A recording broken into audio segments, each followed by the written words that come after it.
बिहार कानून साज असेंबली के साथ साथ पार्लियामेंट में भी गूंजा। छपरा में जहरीली शराब से हलाकत का मामला।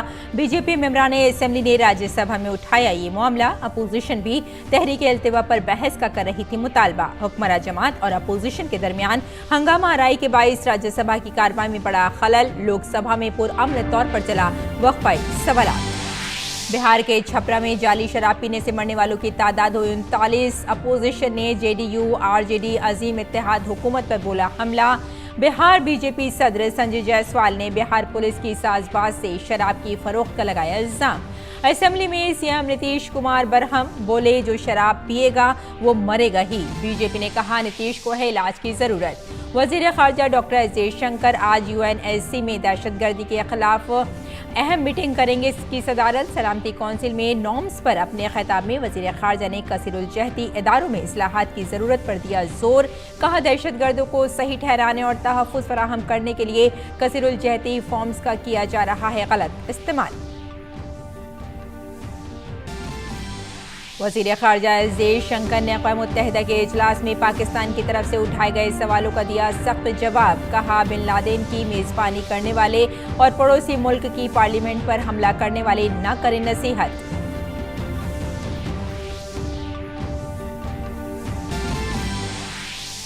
बेंगलुरु में G20 फाइनेंस ट्रैक मीटिंग के तीसरे दिन आज G20 से वाबस्ता मेहमानों को मुल्क की टेक्नोलॉजी और स्टार्टअप इकोसिस्टम से वाक़फियत हासिल करने का मिलेगा मौका। आज G20 का वफ्द इंडियन इंस्टीट्यूट ऑफ साइंस का कर रहा है दौरा, जहां भारत के मुंतखब स्टार्टअप अपनी सलाहियतों का करेंगे मुज़ाहरा। और खेल की खबरों में चटगांव टेस्ट में पहले इनिंग्स में भारत के 407 रन के जवाब में मेजबान बांग्लादेश मुश्किल में। मोहम्मद सिराज की तेज गेंदबाजी के सामने नहीं संभल पाए बांग्लादेश के ओपनिंग बल्लेबाज। बांग्लादेश के कप्तान शिकेब समेत 6 बल्लेबाज लौटे पवेलियन।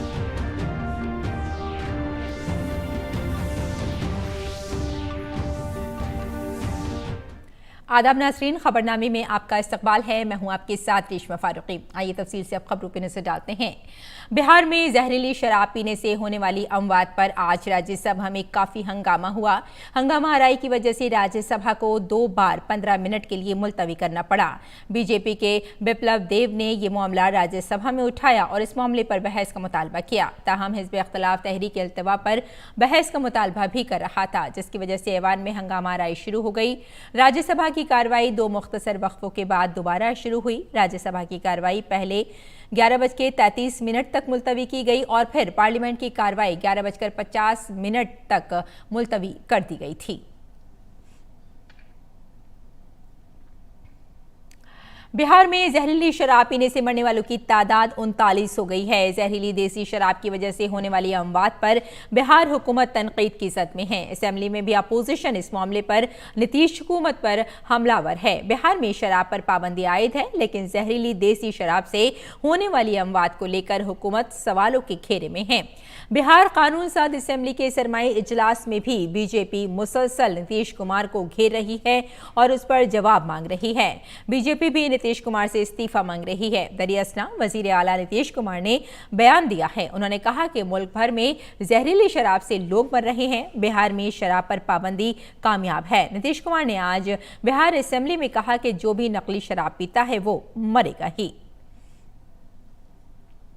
पिछली बार भी याद है ना, बिहार में जहरीली शराब पीने से मरने वालों की तादाद 39 हो गई है। बिहार बीजेपी के सदर संजय जायसवाल का कहना है कि वजीर आला नीतीश कुमार इस सिलसिले में सख्त कार्रवाई नहीं कर रहे हैं और पुलिस के साथ साजबाज से बिहार में घर घर शराब भेजी जा रही है। हमारे नुमाइंदे नीरज सिंह ने इस सिलसिले में बिहार बीजेपी के सदर संजय जायसवाल से खुसूसी बातचीत की।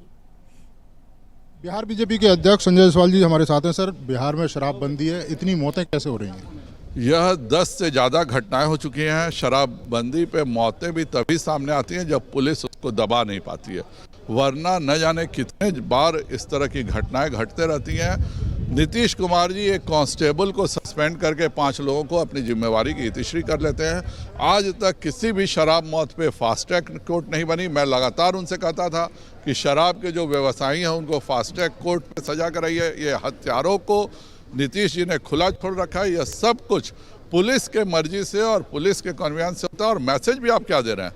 जब आप खुर्जी का टिकट एक ऐसे व्यक्ति को देते हैं जो उसकी शराब पीती तस्वीरें पूरे बिहार में वायरल है, आपके जदयू से वह टिकट पाता है, तो आप तो मैसेज यही दे रहे हैं कि जो वीआईपी है वह शराब पिएगा तो वह पुरस्कृत होगा, उसको टिकट मिलेगा, और जो बेचारे गरीब हैं वह 3.5 लाख लोग या तो जेल जाएंगे या बेल पे रहेंगे। लेकिन आप पे भी वो आरोप लगाते हैं कि आप भी साथ थे इस फैसले पे। मैं पूरे बिहार की विधानसभा साथ थी, लेकिन बिहार की विधानसभा शराब पुलिस के मर्जी से बिके इसके लिए बिल्कुल साथ नहीं थी। पुलिस पैसे वसूल करके शराब की होम डिलीवरी कराए, इस पर बिल्कुल साथ नहीं थी। पुलिस अगर शराब व्यवसायी पकड़ती है और पुलिस पर कोई कार्रवाई नहीं होती है, बिल्कुल साथ नहीं थी। एसपी डीएसपी पे जिम्मेवारी फिक्स नहीं की जाती है, इस पर बिल्कुल साथ नहीं थी। नीतीश कुमार जी, शराबबंदी एक अच्छी चीज़ है, लेकिन जिस ढंग से बिहार में लागू है, हम लोगों ने साथ रहते हुए भी 3 बार मैंने प्रेस कॉन्फ्रेंस किया कि इसकी समीक्षा होनी चाहिए। जब तक पुलिस कर्मियों पे कार्रवाई नहीं होगी, पुलिस कर्मियों पे नहीं, पुलिस के उच्चाधिकारियों पे कार्रवाई नहीं होगी, तब तक यह नहीं रुकेगा। आज तक 10 से ज़्यादा जहरीली शराब की मौतें हुई हैं। कभी भी किसी को फास्ट ट्रैक कोर्ट में जाके आपने कुछ कड़ी सजा सुनाई होती तो एक उदाहरण बनता, पर वो तो आप चाहते नहीं हैं। आपका तो यह है कि भाई पुलिस के द्वारा कहाँ कहाँ पैसे जा रहे हैं, नीतीश जी बढ़िया से बताएंगे। कल विधानसभा में जिस तरह से उन्होंने जिस भाषा का प्रयोग किया वह बताता है कि नीतीश कुमार जी मानसिक असंतुलन के शिकार हो चुके हैं, और केंद्र को भी बिहार की चिंता करनी चाहिए कि जिसका मुख्यमंत्री जिस प्रदेश का मानसिक रूप से असंतुलन का शिकार हो, तो केंद्र को निश्चित चिंता करनी चाहिए बिहार के बारे में। बिहार के अंदर शराब की इतनी घटनाएं हो रही हैं, उसके पीछे प्रशासन है और कहीं ना कहीं नीतीश कुमार उस पर रोक लगाने में असफल रहे हैं। कैमरामैन विनय के साथ नीरज सिंह, डीडी न्यूज़, दिल्ली। छपरा में जहरीली शराब से हुई अमवात पर मरकजी वजीर गिरिराज सिंह ने उसे बिहार की बदकिस्मती करार दिया। उन्होंने कहा कि बिहार में जब से शराब पॉलिसी चली है उस वक्त से कई हजार अफराद मारे गए हैं।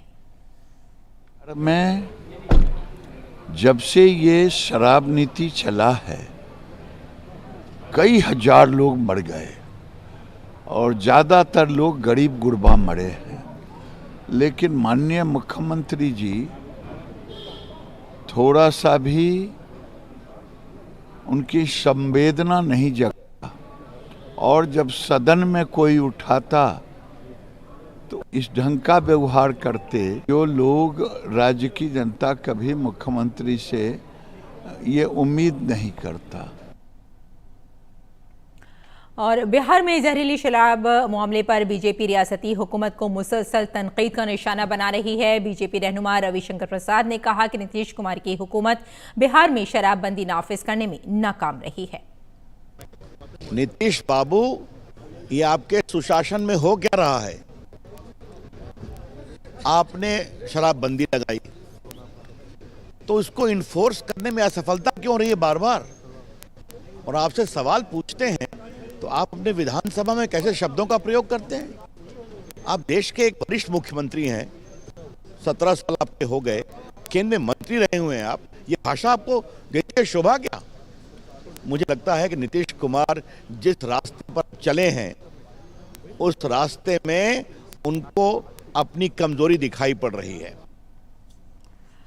मरकजी वज़ीर मनसुख मांडविया ने कहा कि मोदी हुकूमत की क़यादत में मुल्क में तालीम के शोबे में ज़बरदस्त तब्दीली आई है। उन्होंने कहा कि नई तालीमी पॉलिसी की तमाम रियासतें और तमाम तबक़ात की तरफ से सताइश हो रही है। कोविड दौर में बहुत से नए इक़दाम किए गए हैं। मोदी जी के नेतृत्व में 2014 में जब से एनडीए की सरकार बनी तब से एजुकेशन सेक्टर में बहुत बड़ा बदलाव हुआ है। न्यू एजुकेशन पॉलिसी की देश में सभी राज्य में सभी वर्ग में बहुत सराहना हो रही है। कोविड के दरमियान भी एजुकेशन रुके नहीं, इसलिए कई इनिशिएटिव लिए गए। दीक्षा पोर्टल के माध्यम से one nation one digital platform के माध्यम से कोई भी बुक क्यूआर कोड के आधार पर आप स्टडी कर सकते हो। दूसरा, स्वयं Prabha TV channel, one nation one channel education sector में लाया गया ताकि 1 से 12वीं कक्षा तक के सभी स्टूडेंट को टीवी चैनल के माध्यम से एजुकेशन मिले। आपने देखा होगा स्वच्छता अभियान के तहत देश में खास करके बेटियों में ड्रॉप आउट रेशियो कम हो, इसलिए टॉयलेट ने जो भूमिका बनाई है वो बहुत महत्वपूर्ण है। 2.5 लाख से अधिक देश में स्कूल में 4.5 लाख से अधिक टॉयलेट बनाया गया।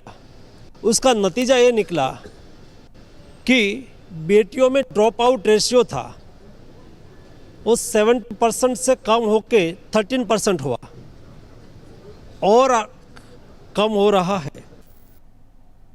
मरकजी हुकूमत ने मुल्क में डॉक्टरों की ज़रूरत को पूरा करने और अपने मुल्क के बच्चों को बैरूनी मुल्क तालीम हासिल करने की ज़रूरत ना पड़े, इसके लिए मरकजी हुकूमत ने खुसूसी मुहिम चलाई है। पिछले 8 सालों में MBBS की सीटों में 87% और PG की सीटों में 105% इजाफा हुआ है। इस मुद्दत में मेडिकल कॉलेजों की तादाद भी दोगुनी हो गई है। देश के बच्चों को विदेश में पढ़ने जाने की नौबत ना आए इसलिए, और देश में डॉक्टर की ज़रूरत पूरी हो इसलिए एक अभियान चलाया गया है। 2014 में केवल 53,000 सीट MBBS की थी, 53,000 सीट MBBS की थी, वो आज 96,000 हो चुकी है, यानी कि 87% की बढ़ोतरी हुई केवल 8 साल में। वैसा ही PG सीट में भी वैसे ही बढ़ोतरी हुई है। जब 2014 में मोदी जी देश के प्रधानमंत्री बने तो देश में 31,000 PG सीट थी, आज वो बढ़ के 63,000 PG की सीट हो गई, यानी कि 105% की बढ़ोतरी हुई है। मेडिकल कॉलेज भी आज डबल हो चुकी है। इस दृष्टि से मोदी गवर्नमेंट में एजुकेशन सेक्टर में आमूलचूल परिवर्तन भी हो रहा है, बदलाव भी हो रहा है और विकास भी हो रहा है। इस दृष्टि से देश में एजुकेशन की स्ट्रेंथ बढ़ती जा रही है। देश में एजुकेटेड डॉक्टर्स मिल रहे हैं, वैसे ही सभी लोगों को एजुकेशन के लिए अपॉर्चुनिटी मिले, उसके लिए भी जो प्रयास किया गया है उसकी भी सराहना देश में हो रही है।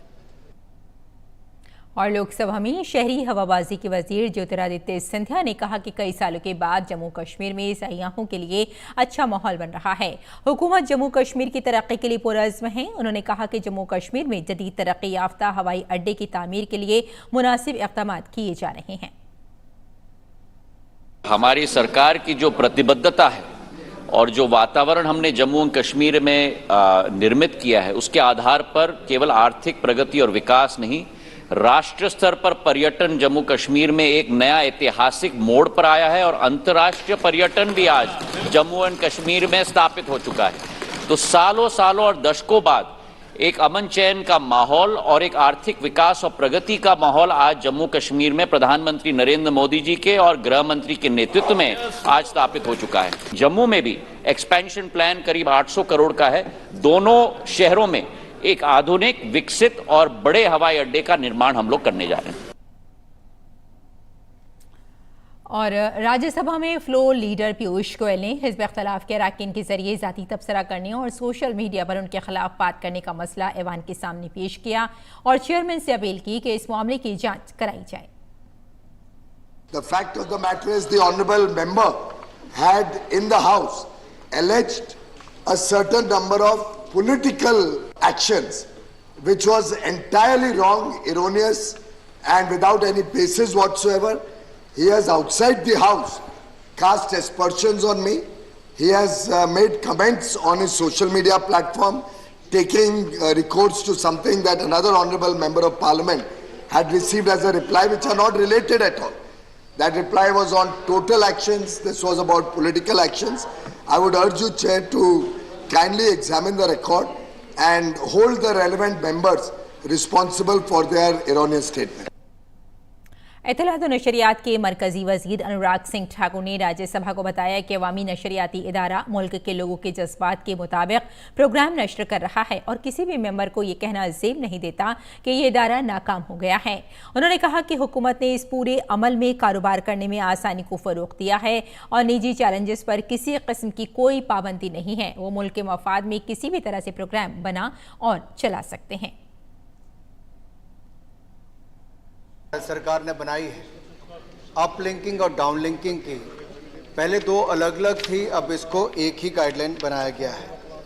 ईज ऑफ डूइंग बिजनेस और ईज ऑफ कंप्लायंस, इस पे भारत सरकार ने पूरा जोर रखा है। मॉडर्न टेक्नोलॉजी का उपयोग करने के लिए इसलिए भी नई गाइडलाइंस को लाया गया है और स्पेसिफिक टाइमलाइंस के अंतर्गत सर हमने परमिशंस अब देनी शुरू कर दी है, बहुत कम समय में उसको करते हैं। ऑनलाइन पोर्टल शुरू कर दिया है, पहले केवल कंपनीज को परमिशन मिलती थी, अब एलएलपीज को भी तय कर दी है और पहले एक साल के बाद आपको रिन्यूअल के लिए आना पड़ता था, 5 साल की हमने समय सीमा कर दी ताकि आसानी हो। ये ऑक्शन नहीं हम करते एयरवेव्स, हम इसको एलोकेशन करते हैं ताकि जन जन तक टीवी चैनल्स भी अपनी खबर या बाकी सबको पहुंचा सके। बदले में सर अगर सरकार ने इतना कहा कि आप 30 मिनट के लिए जनहित और राष्ट्रहित के मुद्दों को बताइए, तो मुझे लगता है ऐसे तो बहुत सारे प्रोग्राम पहले भी सारे ही अधिकतर टीवी चैनल्स करते हैं। और मरकजी वजीर ने ऐवान को बताया कि प्राइवेट चैनल्स के जरिए किसी भी किस्म के इश्तियाल अंगेज प्रोग्रामों की कोई शिकायत अभी तक वजारत के पास नहीं आई है और इस मामले में किसी भी शिकायत पर 3 टियर निज़ाम के तहत कार्रवाई की जाएगी। स्पष्ट तौर पर जो नियम भी कहते हैं 3 चरण पर इसकी हमने प्रक्रिया है। पहली, अगर आपकी ऐसी कोई शिकायत है तो जो चैनल इस तरह का प्रोग्राम करता है उसी के स्तर पर उसका निवारण होगा। उसके बाद जो एसोसिएशन है उसके स्तर पे होगा। अगर नहीं होता है तब इंटर डिपार्टमेंटल कमेटी के पास आएगा। और अभी तक आपकी कोई भी ऐसी शिकायत, आपकी मीन्स आप वैसे जनता के बीच में से ऐसी कोई शिकायत ऐसी अभी नहीं आई है जहां पर ऐसे भड़काऊ या कोई ऐसा आपको लगता हो। अगर आपके पास ऐसी किसी चैनल के प्रति कोई शिकायत है, हमें निश्चित तौर पर लिख कर दें और नियम के अनुसार जो कार्रवाई होगी 3 टियर सिस्टम है, उसमें पहले चरण पर ही उसका निवारण हो जाएगा। अगर नहीं होता, अगर तीसरे पर भी आती तो डिपार्टमेंट वहां पर कहीं पीछे नहीं रहने वाला है। हम ऐसी शिकायतों पर अवश्य देखेंगे क्या कार्रवाई की जा सकती है। भारत ने अक़वाम मुत्तहिदा की सलामती कौंसिल के इजलास की सदारत करते हुए पाकिस्तान को मुंह तोड़ जवाब दिया है। वज़ीर ख़ारजा एस जयशंकर ने पाकिस्तान के वज़ीर ख़ारजा बिलावल भुट्टो ज़रदारी की जानिब से अक़वाम मुत्तहिदा में कश्मीर का मसला उठाए जाने के बाद सख्त रद्द-ए-अमल का इज़हार किया। वज़ीर ख़ारजा एस जयशंकर ने कहा कि उसामा बिन लादेन की मेज़बानी करने वाले और पड़ोसी मुल्क की पार्लियामेंट पर दहशतगर्दाना हमला कराने वाला मुल्क इतना काबिल एतबार नहीं कि वो इस कौंसिल में आकर नसीहत करे। उन्होंने कहा कि तसादुम के हालात के असरात ने वाज़ेह कर दिया है कि कसीरुल जहती फोरम अब मामूल के मुताबिक कारोबार जारी नहीं रख सकते हैं, जबकि पूरी दुनिया दहशतगर्दी के चैलेंज का मजबूती से मुकाबला कर रही है। वहीं दहशतगर्दाना सरगर्मियों को अंजाम देने वालों और साजिशों को तहफ़्फ़ुज़ फराहम करने के लिए बैनुल-अक़वामी फोरम्स का गलत इस्तेमाल किया जा रहा है। For the best solutions, what our discourse must never accept is the normalization of such threats. The question of justifying what the world regards as unacceptable should not even arise. That certainly applies to state sponsorship of cross-border terrorism. Nor can hosting Osama bin Laden and attacking a neighboring parliament serve as credentials to sermonize before this council. UNGA, we were all with वज़ीर ख़ारजा ने कहा कि 77वें UNGA में हम तमाम forum के हक़ में बढ़ते जज्बात के गवाह रहे हैं। हमारा चैलेंज इसे ठोस नताइज में तब्दील करना है। G20 तरक्याती वर्किंग ग्रुप के दूसरे दिन की मीटिंग मुंबई में जारी है। 2 रोज़ा इजलास में G20 ममालिक और मधु बैनुल-अक़वामी तंजीमों के नुमाइंदे शिरकत कर रहे हैं। इसमें G20 मेंबरान की तरक्की के एजेंडे पर तबादला ख्याल किया जा रहा है। DWG मीटिंग में SDG यानी पायदार तरक्की के अहदाफ पर पेशरफ्त और SDG के अहदाफ के हुसूल के लिए G20 की कोशिशों का जायजा लिया जा रहा है। इसके अलावा मीटिंग के मौज़ूआत में ग्रीन डेवलपमेंट के तनाजुर में मौसमियाती फाइनेंस और टेक्नोलॉजी के साथ साथ तरक्की पजीर ममालिक के लिए तवानाई की मुंतकली भी शामिल है।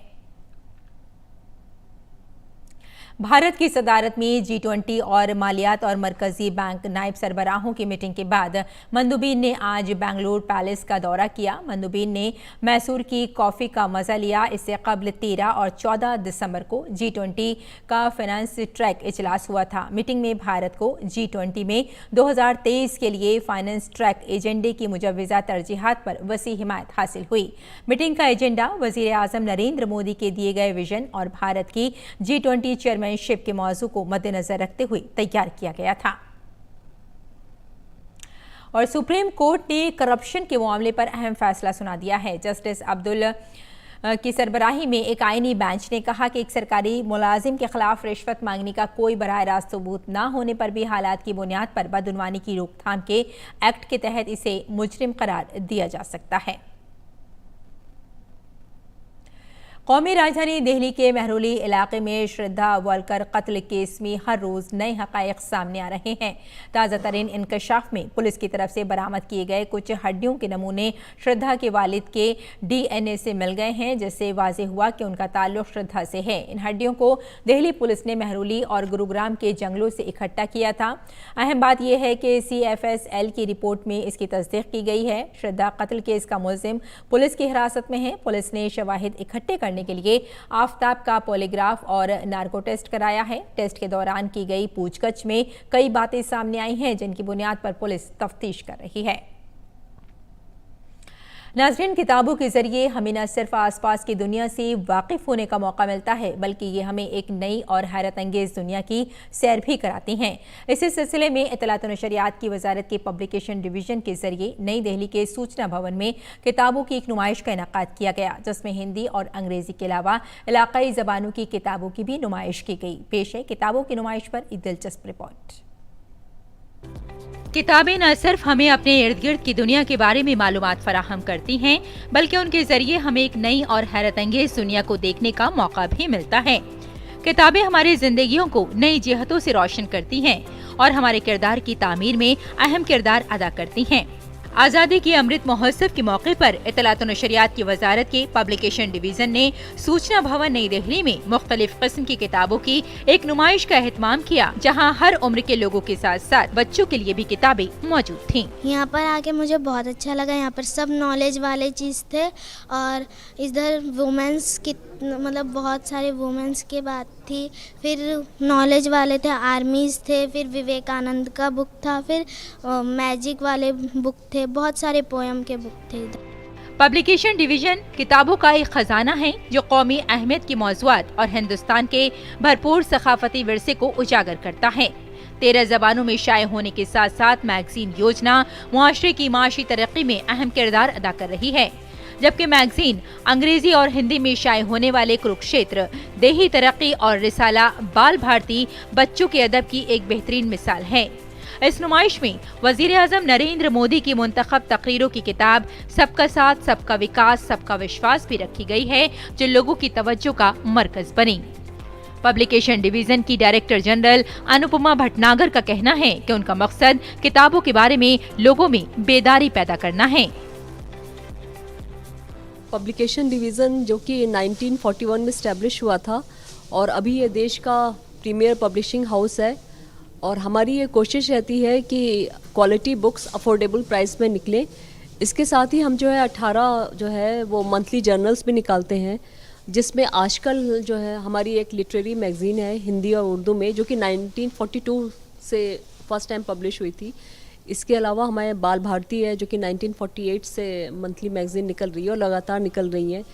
योजना, कुरुक्षेत्र, एम्प्लॉयमेंट न्यूज़ भी हमारे बहुत ही प्राइज्ड पब्लिकेशन है। Honourable president, prime minister vice president पर भी हम जो है बुक्स, उनकी स्पीचेस की बुक्स भी हम पब्लिश करते रहे हैं। जहां पब्लिकेशन डिवीजन किताबों के जरिए लोगों को जिंदगी के बहुत से रंगों से मुतारिफ कराता है, वहीं ये नौजवानों के दरमियान रोजगार समाचार के जरिए रोजगार से जुड़ने का मौका भी फराहम करता है। 1941 से पब्लिकेशन डिवीजन भारत सरकार और देश के लिए काम कर रहा है और यहाँ की मैगजीन्स और बुक्स बहुत पुरानी हैं जिन्हें दस्तावेज कहा जा सकता है। Employment news, it is being published from 1976 in 3 languages, English, Hindi and Urdu. This is for career seekers and it is benefiting students. आज के दौर में जहां हमें एक क्लिक से पूरी दुनिया के बारे में मालूमात मिल जाती हैं, वहीं किताबों की अहमियत से कोई भी इनकार नहीं कर सकता। और इस किस्म की नुमाइश से न सिर्फ हमें किताबों के करीब लाया जा सकता है, बल्कि ज़बान का भी इल्म हो जाता है। ये हमें बहुत सी बड़ी बड़ी शख्सियात की जिंदगी से भी मुतारिफ करवाती हैं। किताबें हमारी सबसे अच्छी दोस्त हुआ करती हैं। किताबें हमें जिंदगी के करीब करती हैं। कहते हैं जब भी आप एकांत में बैठकर किताबें पढ़ेंगे तो नए नए विचार भी आते हैं। तो जब भी आप अकेले हों, जब भी आप तन्हा हों, तो किताबों के नज़दीक हो जाइए और ज़िंदगी को पा लीजिए। मैं रेशमा फारूकी, कैमरामैन प्रमोद नेकी के साथ। भारत और बांग्लादेश के दरमियान 2 टेस्ट मैचों की सीरीज का पहला मैच चटगांव में खेला जा रहा है। दूसरे दिन का खेल खत्म होने तक बांग्लादेश ने पहले इनिंग्स में 8 विकेट पर 133 रन बना लिए थे। मेजबान टीम का आगाज अच्छा नहीं रहा और टॉप 5 बल्लेबाज 75 रन पर पवेलियन वापस चले गए। लिटन दास 24 और जाकिर हसन ने 20 रन बनाए। मुशफ़िक़ुर रहमान 28 रन बनाने के बाद पवेलियन लौट गए। भारत की जानिब से कुलदीप यादव ने 4 और मोहम्मद सिराज ने 3 विकेटें हासिल की।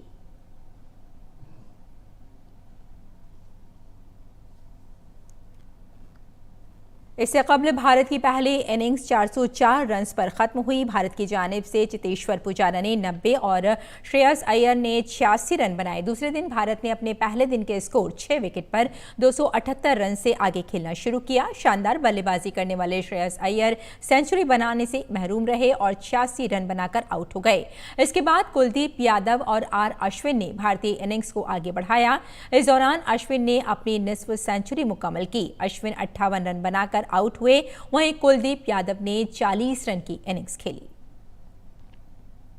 फीफा वर्ल्ड कप के दूसरे सेमीफाइनल में दिफाई चैंपियन फ्रांस ने मराकश को 2-0 से शिकस्त दी। इस फतह के साथ फ्रांस ने मुसलसल दूसरी बार फाइनल में जगह बना ली है। बुध को देर गए खेले गए इस मैच में फ्रांस की टीम शुरू से ही मराकश पर हावी रही। मराकश की टीम ने बराबरी की भरपूर कोशिश की, लेकिन वो कामयाब न हो सकी। वर्ल्ड कप के फाइनल में अब फ्रांस का मुकाबला अर्जेंटीना से होगा। इसके साथ ही शिकस्त के बाद तीसरी पोजीशन के लिए मराकश की टीम शनिचर को क्रोएशिया से टकराएगी। तो नाज़रीन, खबरनामे में फिलहाल इतना ही। इजाजत दें, आदाब।